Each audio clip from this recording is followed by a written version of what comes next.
A, banta ni kuan man na. A, B, C.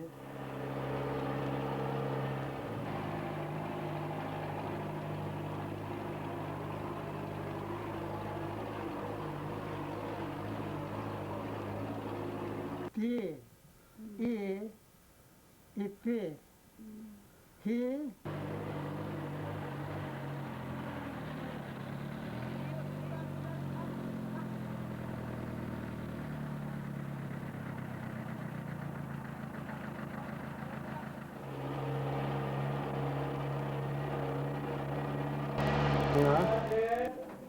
apuhan pulos tagabuho ikaapat nga ang akong nga ang amahan ni Nonok mao si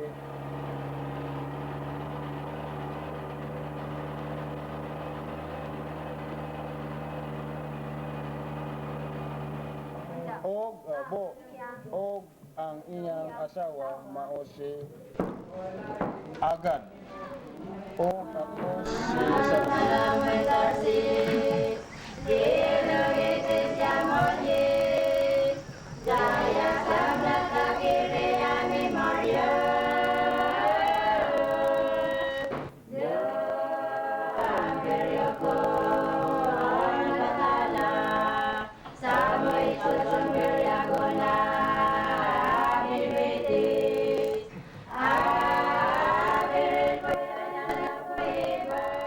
On the small Philippine island of Bohol, there is a group of villages where people claim to be Eskaya.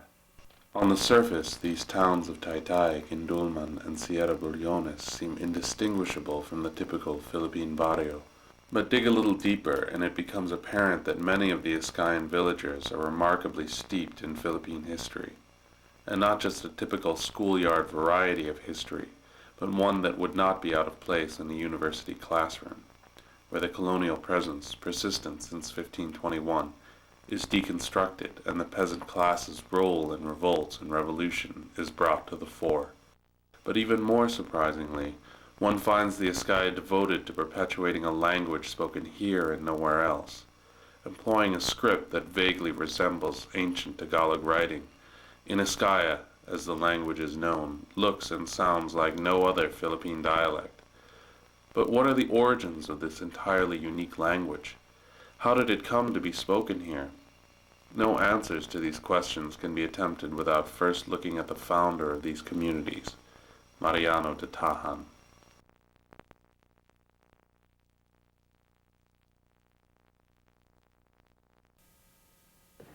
Ang akong ginikanan, nagasulti man datong adit na nga kadto sa maestro Anoy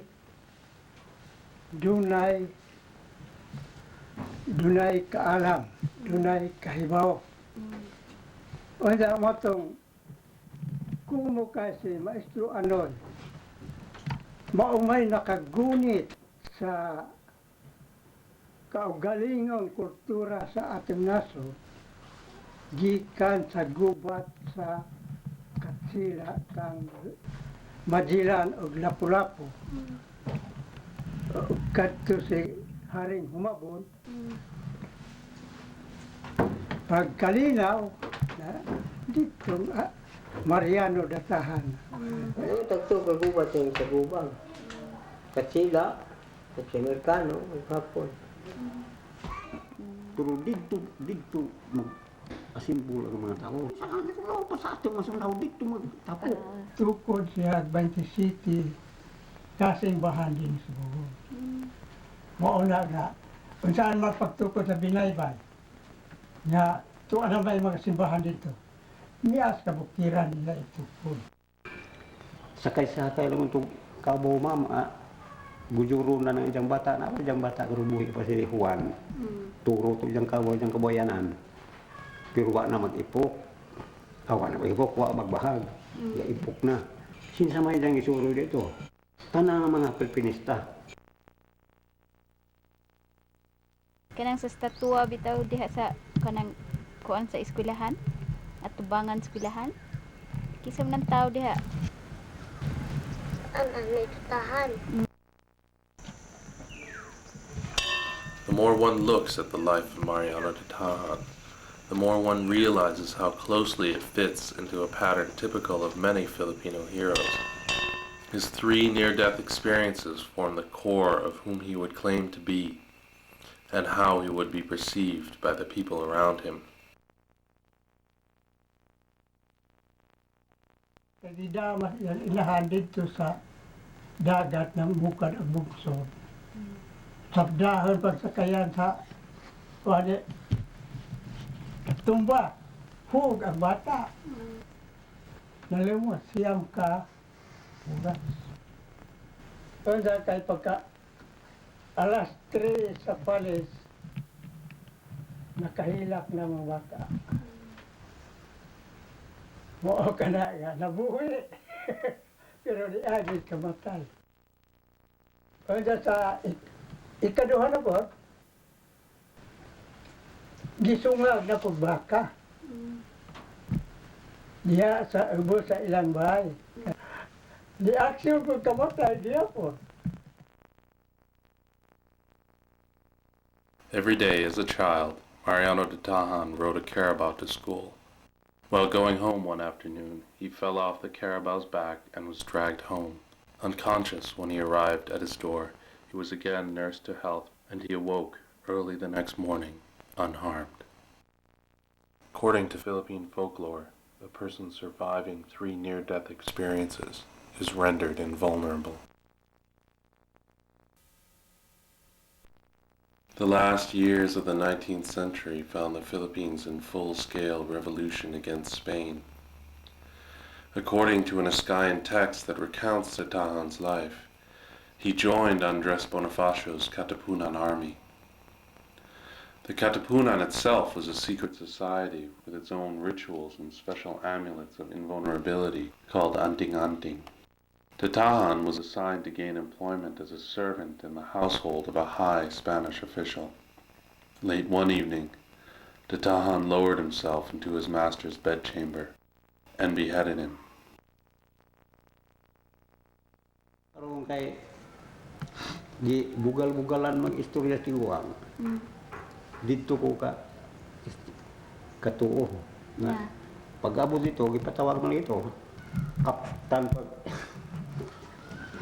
ijang diini ki was that mo nakakaon mo din mo pangutana ka kalibang ni.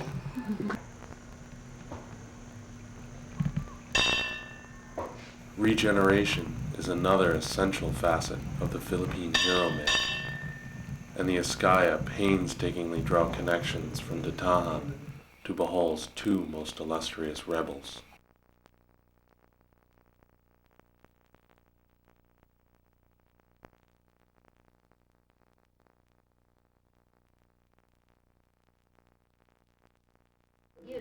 Siya?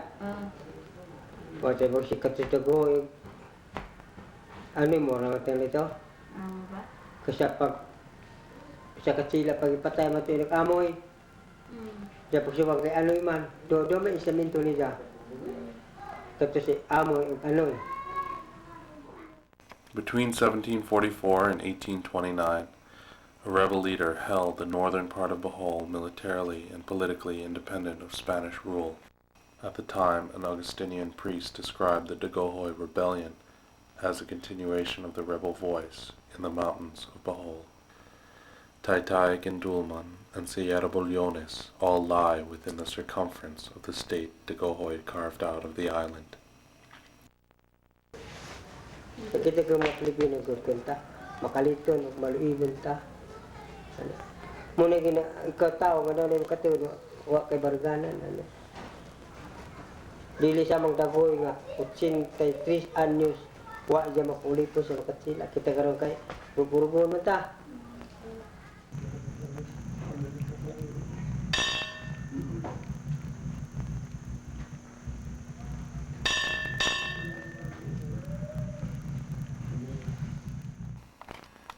In 1621, a little over 50 years after the founding of the first Spanish settlements in Bohol, 1,500 Boholanos rose up against the recently arrived Spaniards. Led by a native priest named Tamblot, and reacting to incursions by Roman Catholic missionaries to the native way of life, the 6-month revolt established a pattern of resistance against the Spanish colonial presence in Bohol. The Eskaya often claim that Mariano de Tahan and Francisco de Gojoy are really Temblot's soul re-entering this world.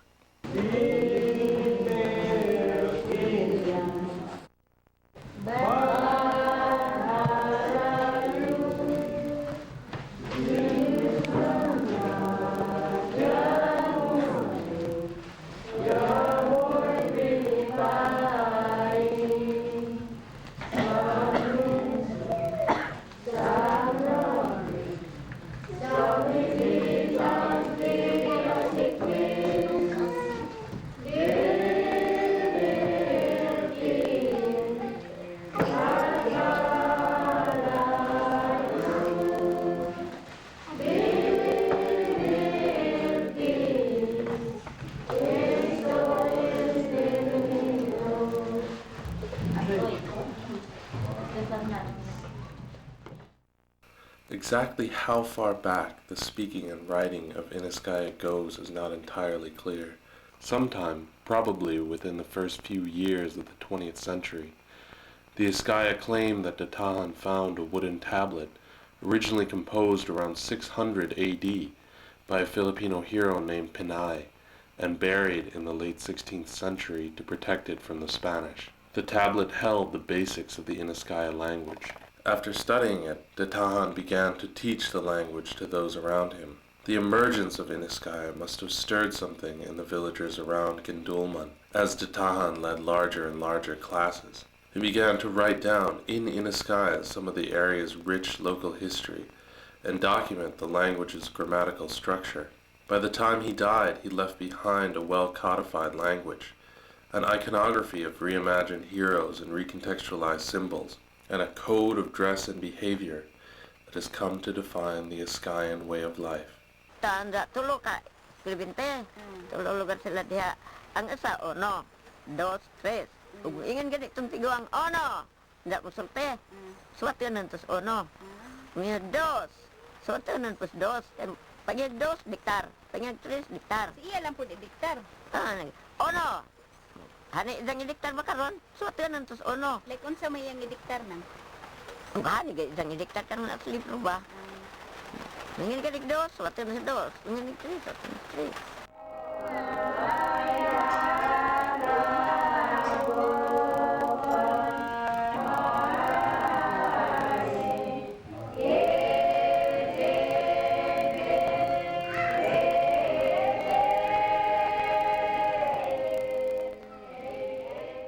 Outside of the claims of the Eskaya, there are no existing Philippine languages that use an indigenous script.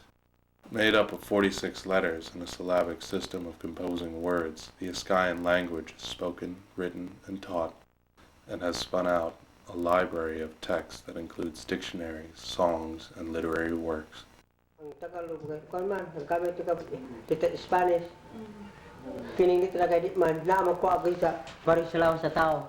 Yung litra, muna na kamuta 46 kalitra. Magmugna, dias ilang buho. Tu ako no litra po dito. Pa, mabot man yung pumunta ng tublado. Nga naman yung niya aksyon ng mga tao. Kining litra haser, ang kada isa sa A, hindi sa amin yung kakuha ang litra ha.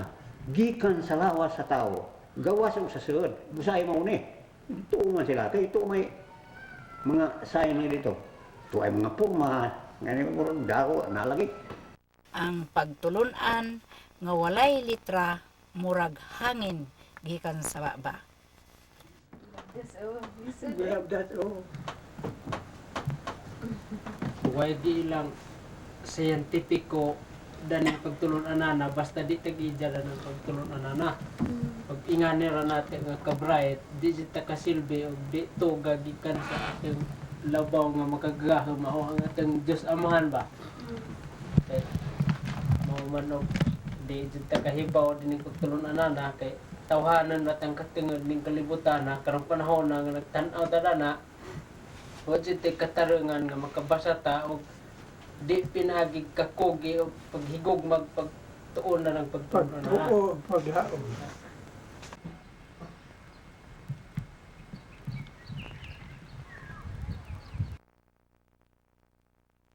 Both the Eskaya religion and political symbols provide an iconography which the Eskaya use to perpetuate their unique version of history. One of the most revered symbols of Philippine Catholics is the Santo Niño, a statue of the Christ child that was supposedly bequeathed to the Philippines by Magellan.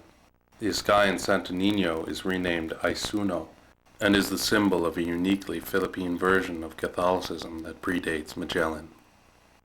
Ang cross nga giugbok ni Magellan marka sa kaulipnan Pilipinhon. Pagkamatay sa atong pagtulunan, ang utokan sa malupyong Pilipinhon. During ceremonies, the Eskaya raise their own flags, which are meticulously embroidered representations extolling the virtues of the motherland, the Katipunan, and the common man. A letter from the Secretary of Education to Ditahan is translated into an Eskaya and prominently displayed in the barrio's main square. During the 30s, a time when peasant uprisings were common, and any congregation of the poor was deemed a threat by the colonial government, the Eskayan practices seemed to be suspicious, and Taytay was raided. The existence of the letter helped legitimize the teaching of an Eskaya and allowed the school to endure.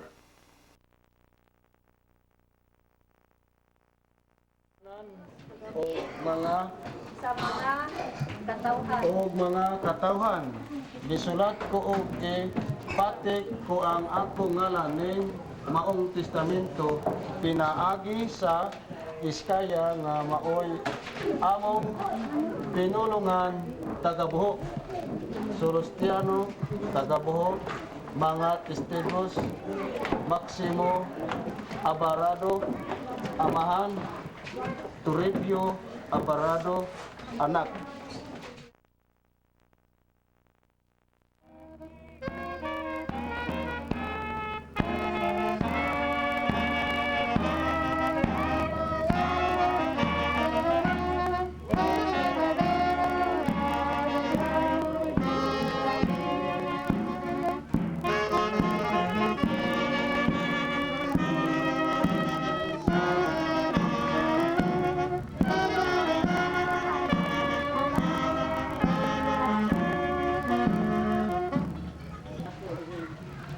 Ariel Areti kaya, to kaya, zero, gaop, gaop.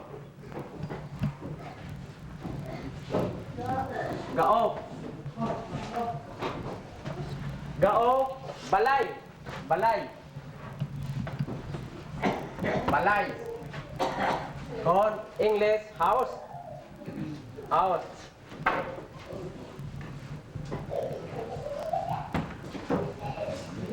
Balay.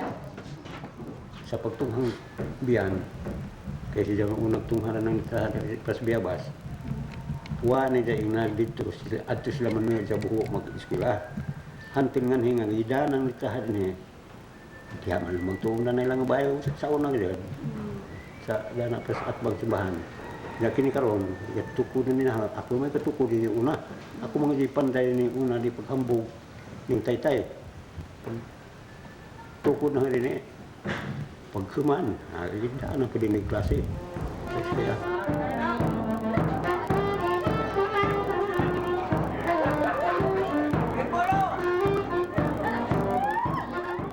While Sunday language school ensures that an Eskaya continues to be a linguistic alternative to the dominant Visayan dialect, Monday community days provide an opportunity for the Eskaya to get together and work on projects that benefit the town, such as beautifying the public areas or cultivating commonly held fields. Customary. Kalau customary ka kabot na balada na kuan kuring 26 o 27. 28. Kabalaod. Para customary no. Gidili man na pagka na karon sa siyudad karon sige na disco bitaw ana dili na. Di mo sa nagikan nga balaod no. Ikaw ano?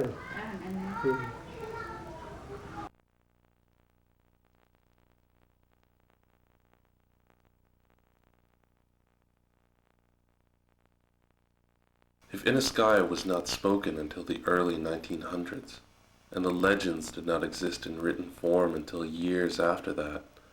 Are the Eskaya a product of Datahan's imagination?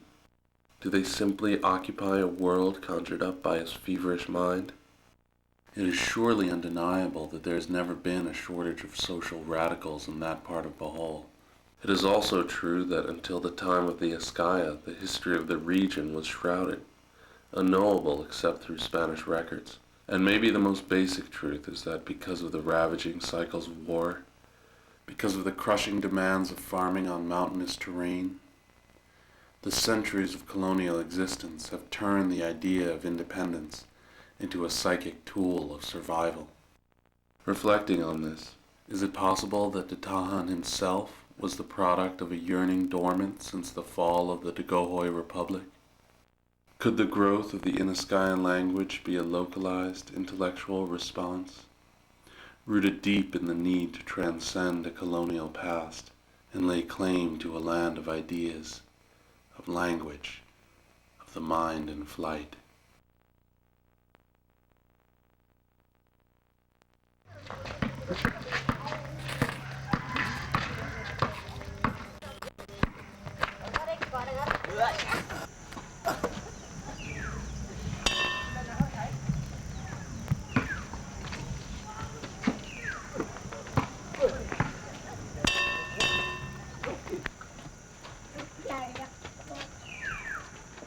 Ay sining among pagkakatawanan ini. Pero pagtuo kanang litra hangtid kagabok ni ang lawas. Wa ko kabsi pagtuo. Pag sali ko paglaom. Kanarang sa kabutang nga gihingan lang ko. Dili ko Eskaya. Pero naay panahon. Nga. Naay panahon umaabot. Nga. Nga magmaistra ko. Di na tingali maistra. Unsa naman? Hay na tingali. Okay, ay. Muhay na tingali. Muhabog na tingali. Muhabog na tingali kaysa maistra. Ba? Tingali. Nga naman. Naay panahon paabot ko. Yung nasa doon ako madibilog. Di ko rin ubanar katiwa, madibilog pinangan. Tagkang lingguay, kasi sa ito. Dili sama sa Merkalo, usara ka dyan, sama sa Hapon, usara ka dyan. Sama sa Rusya, usara po. Kita kada kanan. Mananalibog atong utok.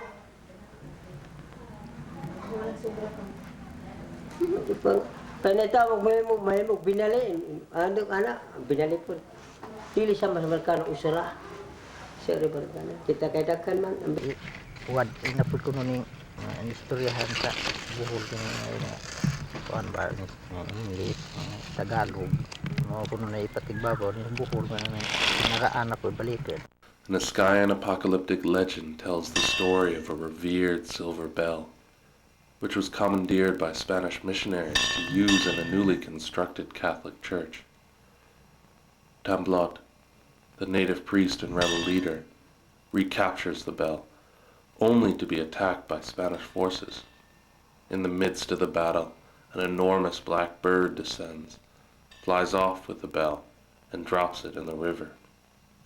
The text ends by prophesying that the bell will rise out of the water and ring in the rebirth of a nation that has regained its original culture and its one true language, in Eskaya. One and all you forget, while a people preserve its language, it preserves the mark of its liberty.